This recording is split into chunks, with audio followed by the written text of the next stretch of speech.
ഞാൻ ഇന്ന് സിബിയുടെ വീട്ടിൽ ചെന്നപ്പോ അവള് പറഞ്ഞു നോമ്പ് തുറന്നിട്ട് പോകാന്ന് പറഞ്ഞു. സിബി എന്ന് പറഞ്ഞാൽ എന്റെ ഇത്ത.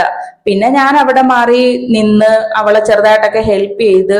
അവളെ ബീഫ് കറി വെക്കുന്ന ഒരു രീതി ഉണ്ടല്ലോ, ഞാൻ ആദ്യമായിട്ട് കാണും അങ്ങനെ ഒരു രീതിയിൽ ബീഫ് കറി വെക്കുന്നത്. ഞാൻ അതിന്റെ വീഡിയോ എടുത്തിട്ടുണ്ട്, അതൊരു ഷോർട്ട് വീഡിയോ ആയിട്ട് ഇടാം. പിന്നെ അവള് മീൻ പീര പറ്റിക്കുന്നത്, മീൻ വെട്ടുന്നതും ഒക്കെ ഞാൻ എടുത്തിട്ടുണ്ട്. അതൊന്നൊരു ഷോർട്ട് വീഡിയോ ആയിട്ട് ഇടാവേ. ഇതൊരു ലോങ് വീഡിയോ ആക്കണ്ട എന്ന് കരുതി, ഒരു മിനിറ്റ് കൊണ്ട് ഇതങ്ങ് തീർക്കാവല്ലോ എന്ന് കരുതി. പിന്നെ നോമ്പൊക്കെ തുറന്നു, മക്കള് 15 നോമ്പും പിടിച്ചു കേട്ടോ, മാഷാല്ലാ. പിന്നെ ദേ ഇവളുടെ ചെറിയൊരു ചെടി കളക്ഷൻ ഒക്കെ ഇത്, ഗാർഡനിങ് ഒക്കെ ഇഷ്ടമുള്ള ഒരാളാ. ആ കണ്ടതില്ലേ, അത് കാമിനി മുല്ലേന്ന് അവൾ എന്നോട് പറഞ്ഞത്. പിന്നെ സുബൈദാമ്മ നിസ്കരിച്ച്, മക്കള് നിസ്കരിച്ചു. ഐഷു എന്ന് പറഞ്ഞ ഇളയാള് ഇത്തിരി പതുക്കെയും, മൂത്ത ആള് പാത്തു ഇത്തിരി സ്പീഡിൽ നിസ്കരിക്കുന്ന പോലെ തോന്നി. പിന്നെ കുഞ്ഞുങ്ങളല്ലേ, എന്തെങ്കിലുമൊക്കെ മിസ്റ്റേക്ക് വരുമല്ലോ.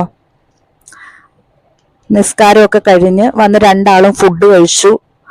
ഇത് അവൾ എന്നെ പുകച്ചു പുറത്ത് ചാടിക്കാൻ പോകുവാന്ന് തോന്നുന്നു. അതിനു മുമ്പ് ഞാൻ സ്ഥലം വിടട്ടെ. അൽഹംദുലില്ലാ.